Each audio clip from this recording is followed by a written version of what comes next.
Hello, everyone, and welcome to another installment in our Civil War Institute Summer Conference Preview Series. My name is Thompson Dasher, and I'm a senior history major and fellow with the Civil War Institute at Gettysburg College. Today, I'm excited to be joined by Jake Wynn, the Director of Interpretation for the National Museum of Civil War Medicine. Hi, Jake. How you doing? I am doing great. Thanks so much for having me today. Yep. So Jake was actually scheduled to be one of our in-person program leaders for the summer conference, doing a talk on field hospitals at the Battle of Gettysburg. But unfortunately, due to COVID restrictions, that will no longer be possible. So today, I'm just going to talk to you a little bit about what you would be speaking about at that program. So before we get into that, just a little bit about you. What originally got you interested in interpreting the medical history of the Civil War? Yeah, that's something that I never expected that I would get involved in. It's kind of happenstance that set me on the path towards working in Civil War medical history. I grew up with an interest in military history. I grew up in central Pennsylvania. Came down to Frederick, Maryland in 2011 to attend undergrad studies at Hood College, which is in Frederick, Maryland. Was originally a journalism major because I had been told that, oh, what are you going to do with a history degree? You're going to be a Yep. history teacher? And I come from a family of public educators, and I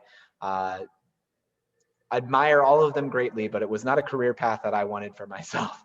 And so I stuck with telling stories. Journalism was something I was going to do, but I learned of a thing called public history while I was at Hood, and it seemed perfect for me to kind of roll into what was then a concentration in public history at Hood. And as part of that, I started working internships and ended up at the National Museum of Civil War Medicine here in Frederick, and worked for them part-time, led tours, and after a summer as an intern at Fredericksburg and Spotsylvania National Military Park, after I graduated, I came back to the museum full-time and have been working here since then. So 6 years, coming up on 6 years of full-time work here at the museum, and have found a passion and a love for medical history, specifically in the mid-19th century, a truly transformational time in American medicine that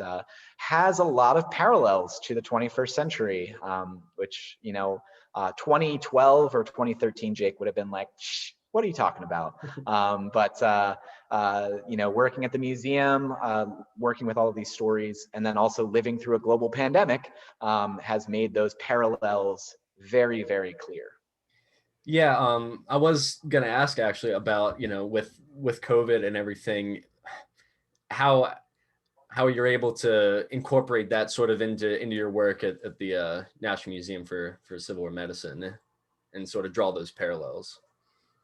Yeah, so this is something we were kind of uniquely placed here at this museum to talk about, healthcare issues in the United States, to have that historical context to understand kind of how we got to this point.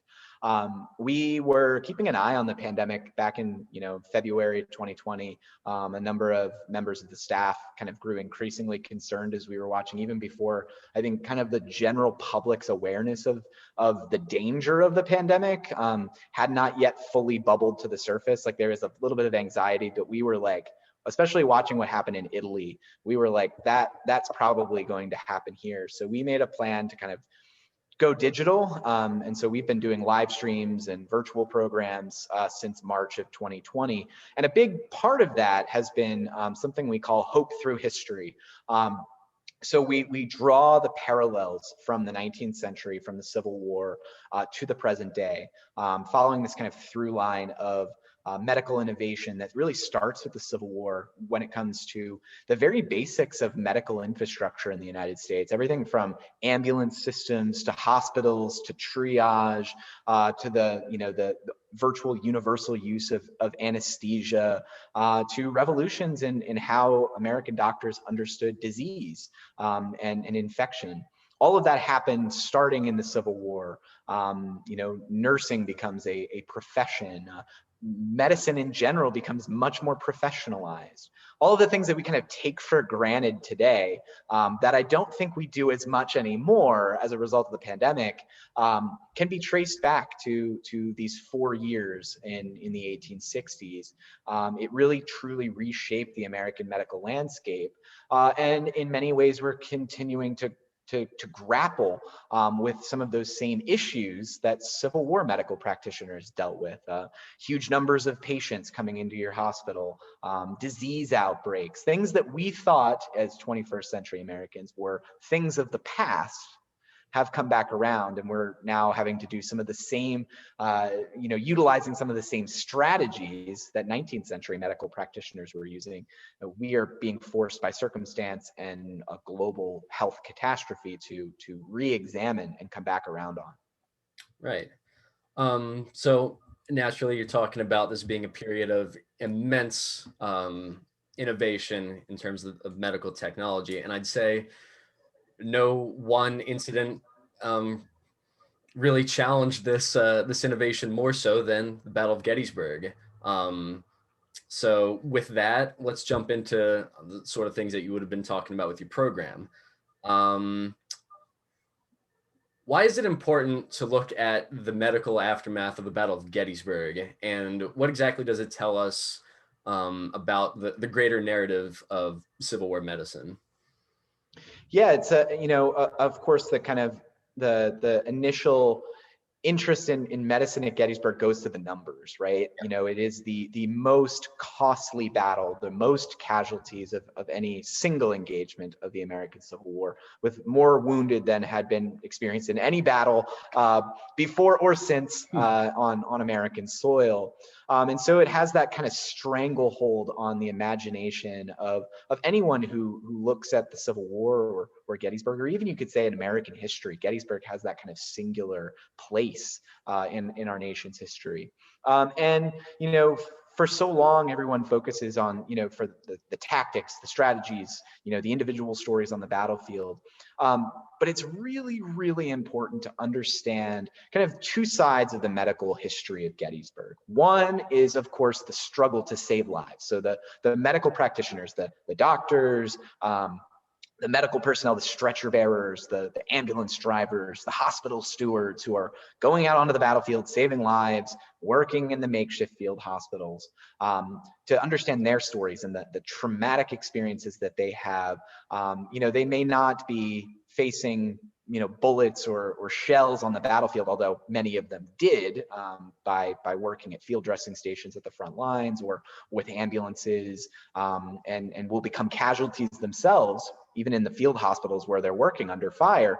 But it's important also to understand the medical stories of some of the casualties at Gettysburg. The stories of what was it like to be shot by a mini ball, to have a limb snapped by an artillery shell, to be bayoneted. These awful, absolutely terrible, horrific experiences that many of these tens of thousands of these soldiers are going to experience.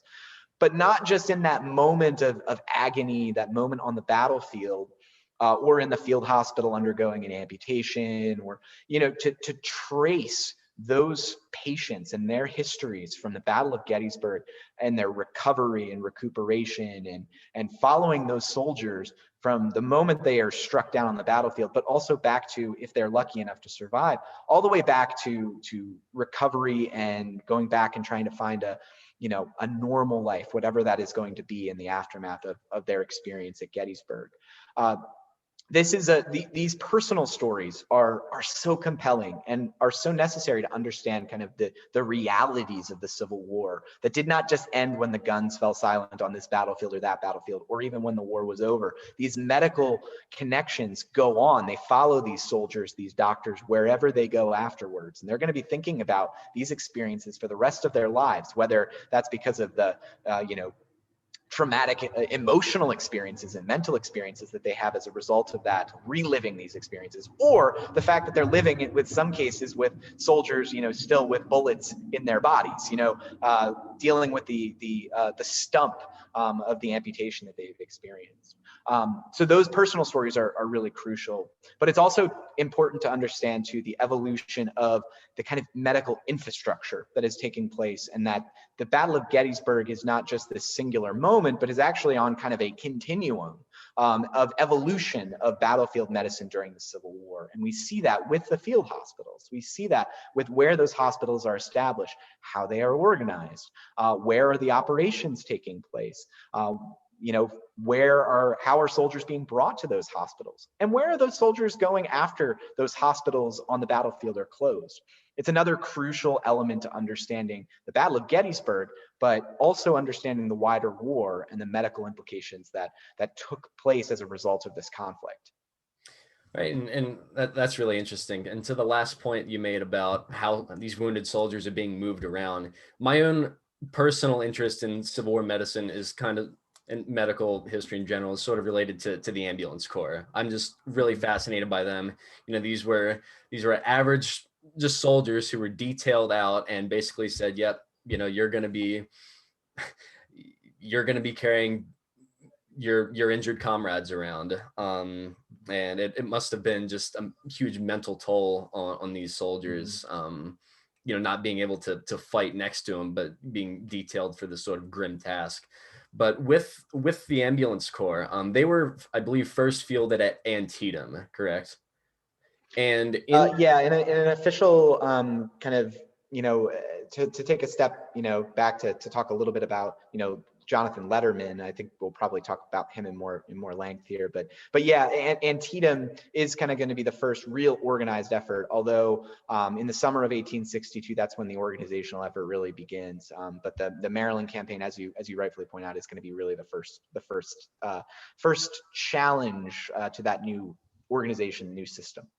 and and how exactly would you say it evolved, you know, learning from the mistakes and sort of hardships between Antietam to get to where they were by Gettysburg? Yeah, so there is an emphasis, and gonna take a step back to say that by 1862, especially by the spring of 1862, U.S. Army specifically realizes that it has a massive medical problem. Like, it has mismanaged the medical response to the first year of the Civil War just about as badly as you possibly could. Very little in the way of infrastructure. There are no general hospitals. Everything is makeshift. All of the systems are makeshift because the challenges of the conflict were just so vast and widespread, and so much. This conflict is so much larger than anything in American history that it kind of boggled the minds of those who are leading the medical response, and they were not up for the challenge. So there's kind of a cleaning house in the spring of 1862 that brings in kind of some young innovators, some young doctors within the ranks of the U.S. Army who are looking at the Civil War as an opportunity. You know, William Hammond becomes Surgeon General. He establishes the Army Medical Museum. He appoints a friend of his, a colleague from the pre-war U.S. Army, Jonathan Letterman, to become the medical director of the Army of the Potomac. These men, their role in taking up leadership positions within the U.S. Army is to reform the Army's medical department in just about every way imaginable, from the way that supplies are procured to the use and deployment of ambulances on the battlefield, to the organization of hospitals, to down to the individual nitty gritty of which of the medical personnel are actually going to be operating, and how proficient are they at surgery.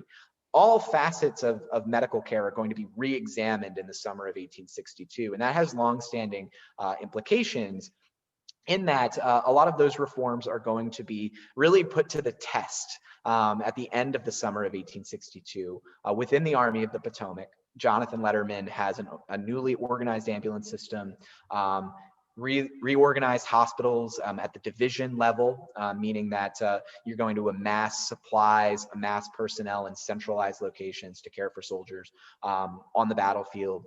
Field dressing stations established, early forms of triage. All of this kind of gets it thrown into the mix and first tested at Antietam. And then one of the amazing things about the whole ambulance corps story and the development of battlefield and emergency medicine in the United States during this time is that we are very fortunate to have kind of the Letterman perspective on all of these changes, because he writes a memoir just after the war is over where he kind of goes through and analyzes why he made some of the decisions that he made. And what we see when we look at the memoirs, and then you also look at the documentation around, who are the personnel working in under these new changes, we start to see that, Antietam went better than previous battles, but it was far from perfect. And one of the important things about Letterman, when we look at his leadership capabilities, when we look at how he was running that Army's medical department, the Army of the Potomac, is that they learned from their mistakes. They learned from the things that they did wrong, or that maybe they didn't necessarily think of when they first brought about the plan, and they make changes, they make reforms. And by the time you get to Gettysburg in 1863, which is Letterman's last major campaign with the Army of the Potomac as medical director, you see a lot of the initial problems ironed out. But just like, the best laid plan, not going so well when it meets the enemy, the same situation happens with the medical department. And so even though Letterman has revolutionized the use of ambulances by the time of the Battle of Gettysburg, the incidents of that campaign actually lead to a lot of challenges that hadn't necessarily been foreseen or seen in previous campaigns. The ambulances stranded far from the battlefield that aren't going to be able to be utilized when arguably they are needed more than ever before. Right. Moving in a different direction here, what are some interesting primary sources that you've found relating to, well, ambulance corps or just the general operation of field hospitals around Gettysburg? Yeah, there are a lot of primary source work, comes out of the medical reports are just, they're fascinating to kind of understand the organization of these hospitals, how some of these reforms are being put in place. So that's a really good at looking at the kind of organizational structure, which is really important. And I think that is an undertold part of the medical story of the Civil War, because we have so many, the general public, especially those who have not yet visited our museum, the uninitiated, if you will, probably have some views that come out of Hollywood, a lot of myth associated with Civil War medicine about this being just a completely disorganized mess, hacksaw surgeons lopping off arms and legs without anesthesia. And when you start to look at especially these reports that are being put out during the battles and then analyzed after the war is over in the medical and surgical history, what you realize is they were really, really good at organizing and pulling together a system out of thin air, essentially. And creating the very basics that, as I mentioned before, we kind of take for granted today. They were creating that in the worst conflict in American history, the bloodiest conflict. They were both forced, but also foresaw, forced by the challenges they faced, but also foresaw where, the advantages they could create by initiating some of these systems, by making this infrastructure a thing. And those reports and those documents really tell that story. When you start to look into the individual surgeons' recollections, their letters, their diaries, that of the patients that they treat, you start to see a different story. And that is the more visceral, the more, in some cases, sensory history, thinking of Civil War nurse Cornelia Hancock and her experience on the battlefield that I think has gotten rightfully a lot of play when it comes to the experience of what it was like to be at Gettysburg during and immediately after the battle, the overwhelming smells, the sights, the amputated limbs lying in piles. You get that from the very personal documents, the letters, the diaries, and in some cases the memoirs. A track of sources we've been looking at a lot recently, and as flawed as they are, but going through a lot of local newspapers from the late 19th, early 20th centuries, because these doctors, many of them after the Civil War, many of them were just country doctors from little towns all across America. a lot of them, because they get integrated into their communities, a lot of them do end up sharing some of those stories later on that may not get as much play amongst, a lot of the Civil War narratives that are being told from the collections of the Gettysburg battlefield, or from the U.S. Army Heritage and Education Center, those collections that are such rich troves of information, some of these get a little bit left out. And so by searching and looking for some of these primary documents that are kind of hidden away in some of these places that are accessible now and searchable through online databases, we've been finding just rich troves of information and leads to kind of track down information on more of these surgeons, the medical personnel who are working at Gettysburg. Those are some of my favorite sources that I've been coming across, because I mean, some of them, it's clear that, no one has necessarily looked at these to tell the story of Civil War medicine. And that's a fascinating part of this research that I've been doing, and our team has been doing here at the museum, that we're really excited to share. For sure. I'm glad you brought up Cornelia Hancock's story, because have you read Mark Smith's Smell of Battle, Taste of Siege? I have. Yeah, and yeah, there's that great chapter in there that talks about her sense of smell, coming Mhm. to the battlefield in the days. I think I forget exactly when she arrived. It was like a week or so after the battle, and just the sensory experience as well. I'm kind of big into the sensory side of things as well, and it's definitely an interesting perspective to look at with Yeah, the medical. medical part of the Civil War is just really, I mean, it is the sensory history. It is the sights, the amputated limbs, the smells. We have a amazing blog post on the Civil War Medicine Museum's blog, which is all about the smell of disinfectant in Civil War hospitals, which we think of like, well, they didn't know about germ theory. What are they disinfecting? But it goes to the theories of medicine around miasmas, around bad smells, that they're trying to wipe away these foul smells, and in doing so replacing it with the smell of these kind of cleaner agents, which in some ways left behind a more vivid impression on some of the patients and the workers in those hospitals than did the smells of gangrene. Those kind of experiences, the tastes of hospital food, or of that sip of brandy that a patient would get before undergoing an amputation or an operation, because they were using it in the treatment of shock. Those kinds of experiences, those visceral, those very real experiences, are oftentimes documented because of their incredibly powerful sensory sensations that they elicited. That's a that's a very good insight there. But I think that just about does it for today. So thanks, Jay, for joining us, and thank you everyone for tuning in and watching this video. Stay tuned for more.